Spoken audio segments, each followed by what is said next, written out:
अगली खबर है प्रतापगढ़ से, जहां कानपुर में मां बेटी की जलकर मौत की, सरकार कराए न्यायिक जांच मुना।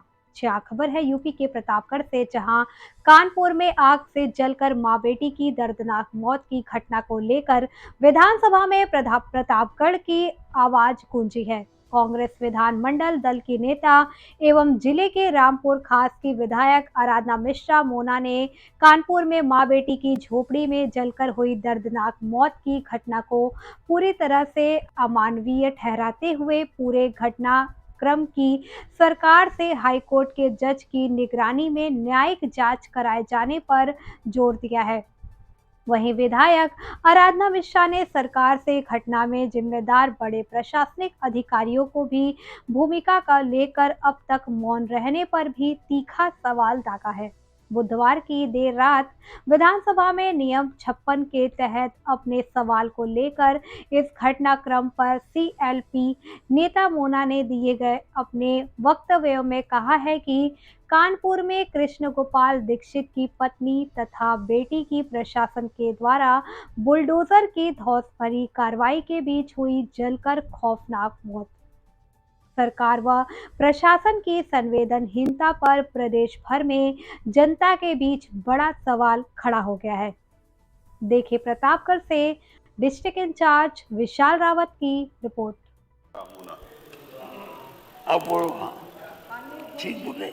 हाँ, माननीय वरिष्ठ सदस्य माता प्रसाद जी ने इस विषय को उठाया। मैं उसे संबद्ध करते हुए मैं ये इतना ही कहना चाहती हूँ कि इससे विभत्स घटना और शर्मनाक प्रदेश के लिए नहीं हो सकती, जहाँ पर बेटी बचाओ बेटी पढ़ाओ का नारा देने वाली सरकार, रामराज की बात करने वाली सरकार, क्या यही रामराज है जहाँ पे जिंदा जलाई जाती हूँ बेटियाँ?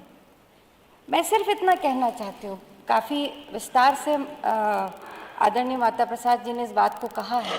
मैं उसमें दो विषय और जोड़ना चाहती हूँ। एक सबसे ज़रूरी चीज़ कि जब ये बुलडोज़र वहाँ पहुँचा और वो माँ और बेटी उस झोपड़ी में गए, रेजिस्ट करने के लिए गए, कि उनको ये उम्मीद थी कि अगर वो झोपड़ी के अंदर अपने घर में रहेंगे तो शायद थोड़ा सा पसीज जाए प्रशासन और उनकी झोपड़ी ना गिराई जाए। उन्हें ये उम्मीद नहीं थी कि वो अंदर भी बैठे रहेंगे तब भी ये झोपड़ी गिरा दी जाएगी, और जो कि हुआ। जैसा कि एसआईटी का जो पहला वीडियो आया है उसमें ये साफ तौर पे दिखाई दे रहा है कि झोपड़ी में आग लग चुकी है और फिर भी बुलडोजर उस झोपड़ी की तरफ बढ़ता चला जा रहा है। ये वीडियो है, सार्वजनिक है, सबने देखा और एसआईटी इस पर जांच भी कर रही है। तो जब आग लग गई थी तो क्या इतनी संवेदनहीनता थी कि उसके बाद भी बुलडोजर उस झोपड़ी को गिराने के लिए इतना उत्सुक था? दूसरा, मैं इसके ऊपर और भी आपका ध्यान आकर्षित करना चाहती हूँ आपके माध्यम से सरकार का, कि जब ये लोग पहुंचे वहां पे, मजिस्ट्रेट पहुंचे, पुलिस फोर्स पहुंची, तो जो उस घर के मुखिया थे कृष्ण गोपाल जी, उन्होंने सिर्फ एक ही बात कही कि हमें कुछ समय दे दीजिए, मोहलत दे दीजिए। उन्होंने ये नहीं कहा था कि हम इस पे से नहीं हटेंगे, उन्होंने समय मांगा था। तो क्या ऐसा कौन सा क्राइम किया था उन्होंने? कौन से ऐसे घटना उन्होंने की थी? क्या वो कोई ऐसे क्रिमिनल थे कि वो भाग जाते? क्या ऐसे अपराधी थे वो? उसके बाद भी उनको प्रशासन ने समय नहीं दिया और उन्हीं की आंखों के सामने एक उनकी पत्नी और वो बेटी जिंदा जल गई। मैं तो ये साफ साफ ये कहूंगी कि ये उन्होंने आत्महत्या की, आत्मदाह किया, या सरकार ने, प्रशासन ने उस्काया उनको आत्महत्या करने के लिए, ये बड़ा सवाल है। और दूसरी बात, कितनी संवेदनहीनता प्रशासन की देखिए कि इसके बाद भी प्रशासन की तरफ से कोई भी मुरव्वत नहीं की गई। यहाँ तक कि जो उनका एक बेटा था, उसके ऊपर भी सरकार ने, वीडियो है उसमें भी, उनसे कहा गया कि इसको गिरफ्तार कर लो। जो बेटा अपनी माँ और बहन को बचाने के लिए प्रयास कर रहा है उसको भी पुलिस गिरफ्तार कर रही है। ये अराजकता है। और सबसे महत्वपूर्ण बात यह कि इसके बाद भी जिन प्रशासनिक अधिकारियों ने ये ऑर्डर दिए थे क्या कार्रवाई की गई उनके ऊपर। वो मैं उस पे वो भी बहुत ही अनुचित है, मैं उस पे नहीं जानना चाहती वो, पर हम सब ने देखा क्या वो वीडियो भी, वो मैं मानती हूँ कि इतनी बड़ी घटना के बाद आने वाला वो वीडियो वो सारी संवेदनशीलताओं को के परे है।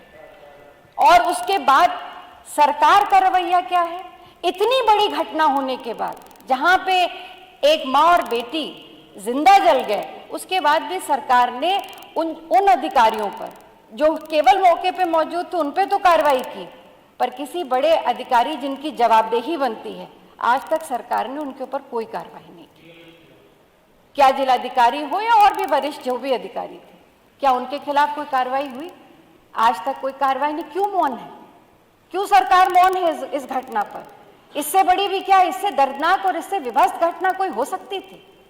मैं आपसे यही मांग करना चाहती हूं कि इस पूरी घटना की सत्यता की जांच होनी चाहिए, एक इसकी न्यायिक जांच होनी चाहिए, जुडिशियल इंक्वायरी होनी चाहिए, और सिटिंग जज की, हाईकोर्ट की सिटिंग जज की के निगरानी में इस पूरे घटना की जांच होनी चाहिए, और सख्त कार्रवाई होनी चाहिए उन अधिकारियों के खिलाफ जिनकी मौजूदगी में एक बेटी और उसकी मां जिंदा जल गई। मैं उम्मीद करती हूं कि इस पर सरकार कम से कम सदन में जो जवाब देगी वो संवेदनशील होगा। धन्यवाद।